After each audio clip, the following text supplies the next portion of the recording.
marka maanta halkan waxaan ku cadeynaa inaan ka baxnay teamka loo jiray Hope Films and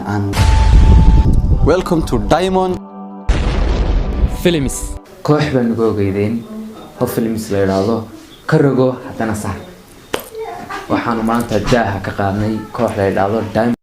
kulanti wacan oo wanaagsan saaxiibayaal meel kasta dunida ka joogtaan halka nagala socotaan waa channelka Fandor Media oo aalaba idin soo gudbiyay barnaamij xiiso leh war iyo bixin maanta barnaamijkeena ku saabsan yahay aktar ka tirsan kooxda Hope Films ayaa ka baxay kooxdaas waxayna shaaciyeen inay ka bixeen waa Madar iyo Dayax intaan u guda galin barnaamijkeena fadlan walaal macaan markii ku horseedayda channelkeena soo booqato subscribe saaro gambalka furo si ay kugu soo dhacaan waxyaalaha aan soo gelin markasta aan u guda galna barnaamijkeena waxaa muuqaal iska soo duubay aktarada Madar iyo Dayax oo ka tirsan kooxda Hope Films ee ka dhisan Hargeysa jilayaashan ayaa sheegay inay gab ahaanba ka bixeen kooxdaas Hope Films ayna sameysteen koox cusub oo Diamond Films la yiraahdo kooxdan ayaa waxa aasaasay Madar iyo Dayax waxayna gacanta ku hayeen labadooda ay sheegeen inay gab ahaanba ka bixeen kooxdaas Hope Films ay taageerayaal badan ka kasbadeen kuna soo caan bixeen kooxdaas Hope Films lama oga ilaa ay hadda sababta ka dambaysa inay ugu bixeen kooxdaas balse dadka qaar ayaa waxay leeyihiin waa khilaaf soo kala dhexgalay sida aan warar hoose ku helin khilaaf soo kala dhexgalay kooxdan iyo Madar oo looga bartay isbuuc kasta inay riwaayado cusub soo geliyaan ayaa labadii bil ugu dambeysay wax muuqaal aan soo gelin bartay ku leeyihiin YouTube-ka ama riwaayadaha aan soo gelin YouTube-ka taasoo khilaaf soo kala dhexgalay muddo badan soo socda ahay balse arrintii waxaa shaaciyay oo ka hadlay Madar iyo Dayax oo sameystay koox cusub lama oga inay ku soo biiri doonaan Najmanalka iyo Muna Faysal oo ah saaxiibo dhow la ah Madar iyo Dayax nala daawada Madar iyo Dayax oo ka hadlay arrintan iyo waxa ay ka dhaheen asxaabtida qaaliga kaliya la boodi soo dhaweynaa meel kasta adduunka ka joogtaan waa walaalkii maxamed Isaaq Jaamac ama Dayax kolbad saad u taqaanaan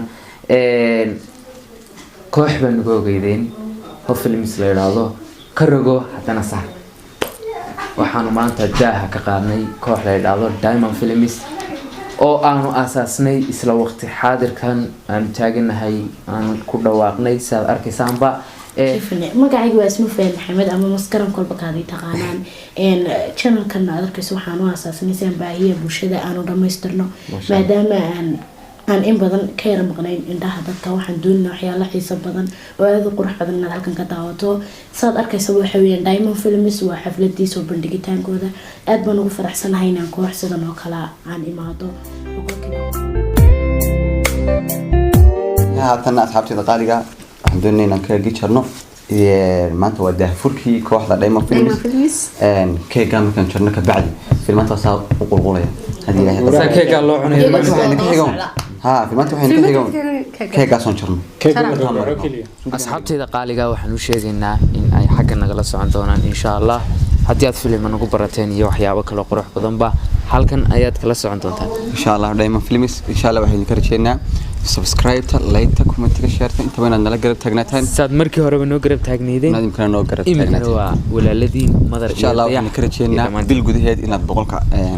subscribe insha Allah nagu gaarsiisaan insha Allah filmo qiimo badan ayaa wax bilaabana weekend doosto wax noo bilaabaysa bari hadii Ilaahay weyna waxad ka qadaro